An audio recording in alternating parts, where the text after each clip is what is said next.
Es muy grato estar de nuevo con ustedes en Entérate de Caracol Internacional, con un auténtico escritor, con un auténtico artista, con un hombre del cine, por supuesto de la literatura, porque el arte es uno solo. Guillermo Arriaga, ampliamente conocido en Colombia, que tiene grandes amistades, nos ha visitado con mucha frecuencia y estuvo como invitado especial en la ciudad de Cartagena al Hype Festival, un éxito rotundo y extraordinario de evento maravilloso. Él es muy conocido principalmente por Amores Perros, que es una obra producto de mucho tiempo de trabajo, de estudio, más de 3 años además, por 21 gramos, por Babel, entre otras, muchas otras producciones. Guillermo, gracias por estar. Hola, no, al contrario, muchas gracias por recibirme. Bueno, ¿hasta dónde realmente usted, porque viendo lo que ha escrito y algunas de las entrevistas que ha concedido, la calle de la Unidad Modelo en México, donde usted vivía en su infancia, le ha servido de inspiración y ha sido uno de los ejes, los temas de la vida cotidianos, incluyendo la violencia? Pues yo creo que fui muy afortunado de crecer en ese barrio. Es un barrio que no ha salido de mí, pasa el tiempo y yo sigo abrevando de ese barrio para contar las historias, un poco como García Márquez, que se fue a México y seguía contando de su pueblo y de sus barrios. Entonces, fui muy afortunado de crecer ahí. Es un lugar donde se suscitaban historias una tras otra.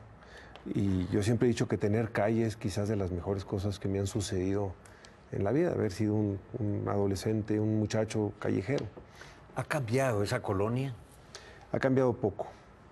Lo que más ha cambiado es que la enrejaron.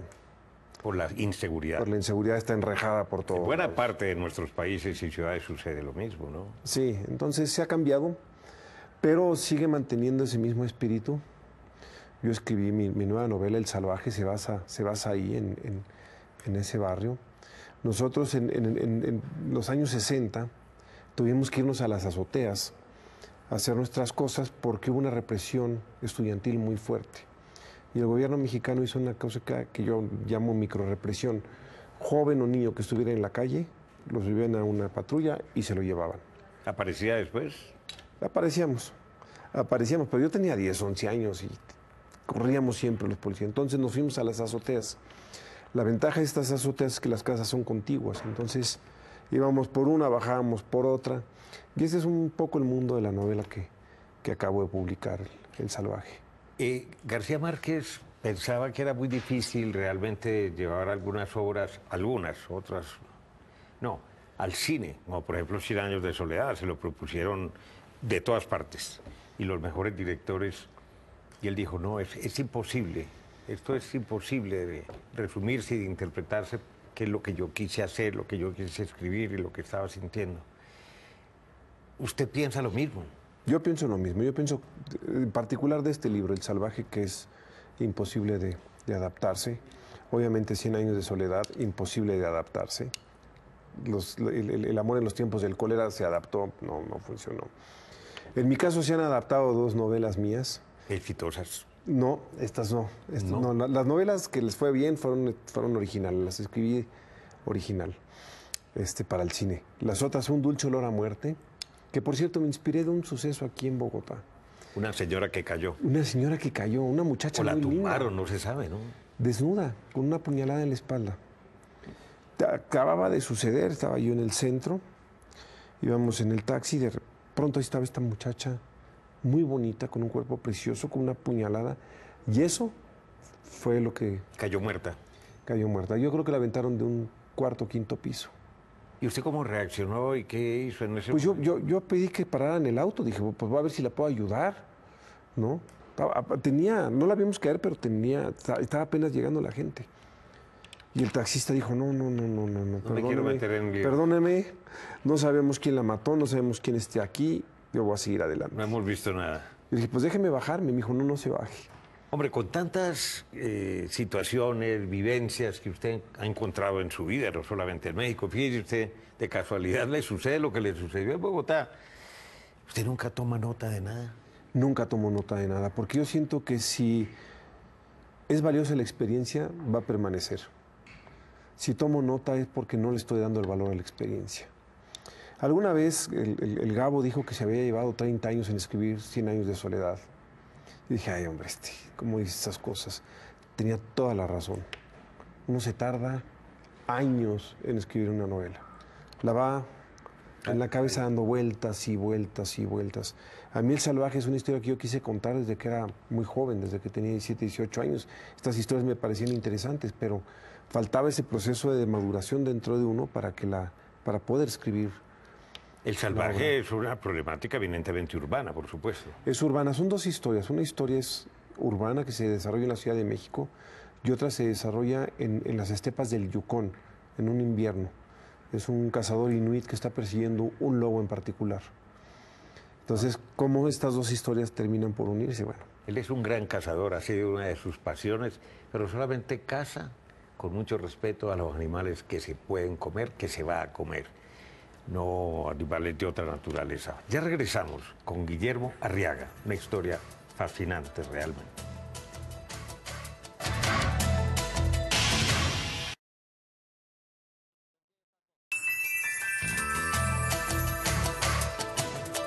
¿Cómo ve la situación de su país, de México, que en algunas problemáticas es bastante similar a la de Colombia? Yo creo que el problema de México se reduce a dos elementos, a tres elementos fundamentales.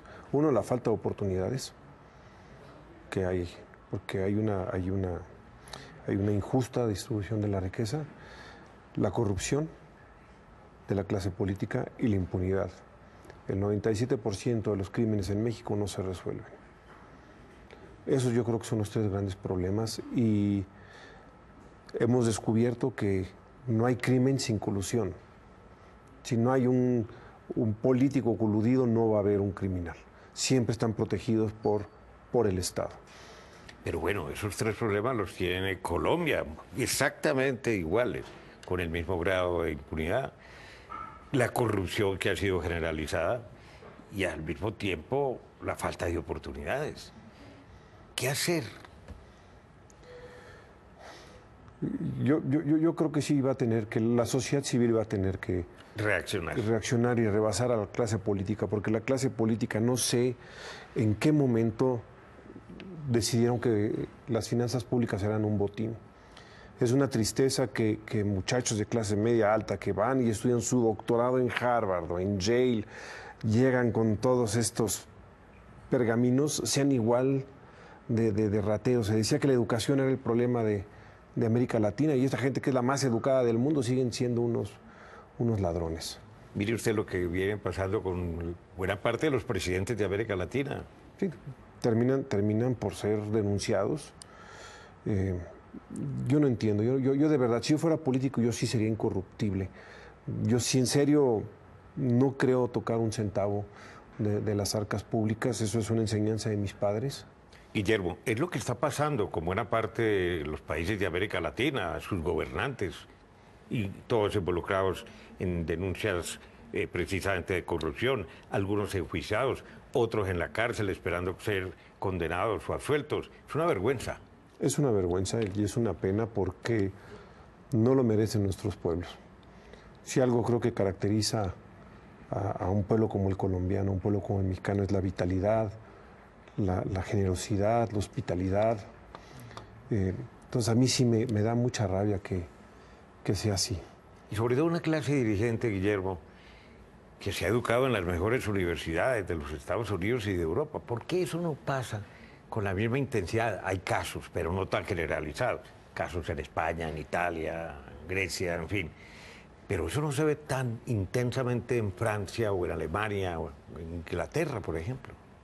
No sé qué pasó en el inconsciente colectivo de nuestros países. Yo creo que como eran españoles que venían de paso y trataban de obtener lo que pudieran de riqueza y regresar a su tierra, yo creo que se quedó esta mentalidad de que llegar, robar y salir. Y salir. Entonces yo creo es una hipótesis que aventuro, pero no le veo otra explicación. ¿Qué hacer? ¿Qué debe hacer la sociedad frente a esta cosa? Pues yo creo que tenemos que tomar, la sociedad civil tenemos que tomar una posición más activa. Condenar la corrupción, no saludar ni siquiera al político corrupto, no aceptarlos en tu casa, no hablarles. Sanción social, aparte de lo que se pueda venir sanción penalmente. social, sanción social. ¿Por qué tenemos que sentarnos con estos ladrones? ¿Por qué tenemos que aceptarlos? No. Yo creo que sí. Yo ya estoy muy cansado. Hastiado. Hastiado. Yo creo que ya todos estamos hastiados. Antes había surgido como una luz de esperanza, pues al principio cuando llegó Fidel Castro al poder, pero tampoco eso funcionó y fue un auténtico desastre, en mi opinión, por lo menos. Todo lo que pasó en Cuba, lo que está pasando en Venezuela, lo que pasa en Nicaragua, lo que pasa en Bolivia. Yo lo que creo, insisto, es que vamos a tener que ya no estar de observadores y involucrarnos cada vez más en los procesos políticos, desde nuestras trincheras o a ver cómo lo hacemos, pero no podemos estar al margen de esta depredación. Guillermo, ¿hasta dónde la actualidad a usted todavía lo sigue abrumando y le impide concentrarse y meterse mucho más a fondo en sus novelas, en sus guiones cinematográficos? Pues mira, sí hubo un momento caótico en las elecciones de Estados Unidos que eran fundamentales para México, que empecé a obsesionarme con leer qué estaba pasando, tratar de entender qué estaba pasando, ¿no? Para no arriesgar juicios precipitados y en blanco y negro, ¿no? El fenómeno Trump no tenemos que verlo como el señor Trump, tenemos que verlo como la sociedad americana se está viendo a sí misma, cuáles son los problemas de la sociedad americana que a ellos les preocupan, qué hay dentro de los campesinos, porque son los campesinos y los obreros americanos los que votaron por Trump. Siempre Marx dijo que la clase proletaria iba a ser una revolución, pero nunca nos imaginamos que iba a ser una revolución de ultraderecha, ¿no? Siempre imaginó Marx que iba a ser el socialismo, no esto. Entonces, ¿por qué se inclina hacia la derecha? Y es curioso que los dos países que más impulsaron la globalización son los dos primeros en bajarse del barco. Inglaterra con el Brexit, porque Thatcher fue una impulsora de la globalización, y Reagan en los Estados Unidos y Trump tratar de aislarse. Gobiernos mayoritarios que han sabido interpretar la fenomenología de las sociedades. Y eso es lo que los ha congraciado con un sector de la población. Claro, con un sector muy minoritario, por cierto. Pero fuerte, poderoso. Claro. De ultraderecha. De ultraderecha. Y yo trato de explicarme qué es lo que hay detrás de esto, ¿no? Hay el miedo al otro. Creo que surgió el miedo al otro. El inmigrante de pronto se convierte en una amenaza. El homosexual que estaba muy metido en su closet viene y va a vulnerar ahora mis valores cristianos. Aquel musulmán que tenía yo lejos ahora está aquí comiendo en el mismo restaurante que yo. Entonces el otro se ha convertido para una amenaza para aquellos que no han tenido la oportunidad de ir en el mundo. Volviendo a su obra, también uno se pregunta cómo partir realmente de una problemática de calle, urbana, que involucra lo que ya hemos conversado, de lo que pasa, de la gente, del asesinato, del homicidio, de la violencia. ¿Por qué suscita tanto apoyo, tanta admiración y logra penetrar en otras comunidades que no son ni la mexicana ni la colombiana? Porque hay similitudes entre ambas. ¿El crimen? Sí, y en general la problemática tratada en su obra. Mira, yo en la obra quise hablar no solamente de la violencia, quise hablar también del amor, quise hablar de la solidaridad. Este es un muchacho al que le asesinan a su hermano. Se lo asesinan, por cierto, muchachos de ultraderecha católica. En los años 60, que estos grupos pululaban en México. Lo asesinan y el hermano menor tiene que tratar de entender qué sucedió. Y luego sus padres mueren en un accidente de carretera, su abuela muere de la tristeza y este muchacho se queda solo, tratando de recuperarse y viendo si se va a vengar o no se va a vengar. Y poco a poco el amor y los amigos de la infancia y un ser ahí que aparece, Sergio Avilés, que es como una figura paterna que llega de la nada y lo empieza a coger, nos damos cuenta que hay en el amor y en la amistad, que son valores que hemos cursificado, que pensamos cursis, es donde se encuentra lo más sano del tejido social. Hombre, a propósito de eso, ya que ella habla del valor de la amistad, Usted hizo un libro, Los tres entierros de Melquiades Estrada. ¿Quién era él? Yo viajo mucho por el país y conocí unos ejidatarios. Ejidatarios son campesinos que les dieron tierras el gobierno. Analfabetas, muy pobres, muy pobres. Lucio, Pedro y Melquiades Estrada. Y estos nos hicimos muy amigos. Esta gente, yo cuando llegué, ellos se bajaron de su cama para que yo pudiera dormir en una cama y ellos fueron al piso. Y tenían poquita comida y decía, toma. Entonces le quise hacer un homenaje a esta familia, a Melquiades Estrada y Melquiades y a Lucio, su hermano, y a Pedro. Primero escribí un libro que se llama Un dulce olor a muerte, que lo sitúo en su pequeña aldea. Y luego hice Los tres entierros de Melquiades Estrada para hablar un poco de la migración. Qué maravilla. Ya regresamos. Este hombre es incalculable. Ese no tiene fondo. Guillermo Arriaga, aquí en Entérate de Caracol.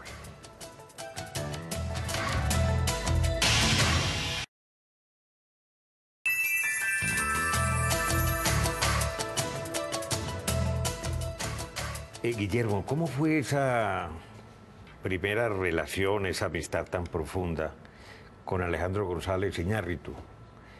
¿Le aportó a su trabajo, le aportó a su obra? ¿Fue una buena asociación? Alejandro y yo nos conocimos porque él quería que yo escribiera una comedia romántica para dirigir. Entonces le dije, no, Alejandro, perdóname, pero yo comedias románticas no es lo mío y segunda no escribo por encargo. Tengo esta película que estoy escribiendo, una trilogía que pienso dirigir. La primera se llamaba Cielo Abierto, la segunda se llamaba Amores Perros, la tercera se llamaba 21 gramos. Si quieres, vamos a hacerla juntos. La primera película no se filmó, vendí los derechos por 15 años, los acabo de recuperar, lo van a dirigir mis hijos. Dirigí Amores Perros, luego 21 gramos y luego Babel. Luego tuvimos un desencuentro. Normal. Cada quien tomó por su lado, pero estoy muy orgulloso de las películas que hicimos juntos. ¿Le gusta más a usted dirigir que escribir?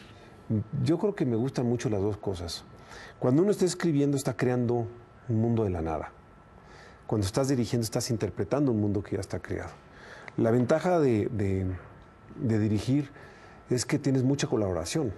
Estás con la gente que tú eliges trabajar. La película que dirigí la hice con Charlize Theron, que me la reencontré ahora en Cartagena, y es una gran alegría volverte a encontrar con personas con las que trabajaste en un momento tan especial como es hacer una película. Qué maravilla. Bienvenido siempre, Guillermo Arriaga. No, muchas gracias. Ahí lo tienen ustedes de pies a cabeza, un hombre muy alto, inteligente, culto, que ha vivido y ha sabido contar lo que ha vivido e interpretarlo.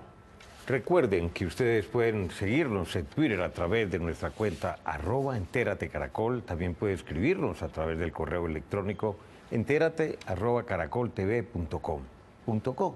Y visiten nuestra página web www.noticiascaracol.com/entérate. Allí podrá acceder a nuestros capítulos completos y los espero como siempre la próxima semana.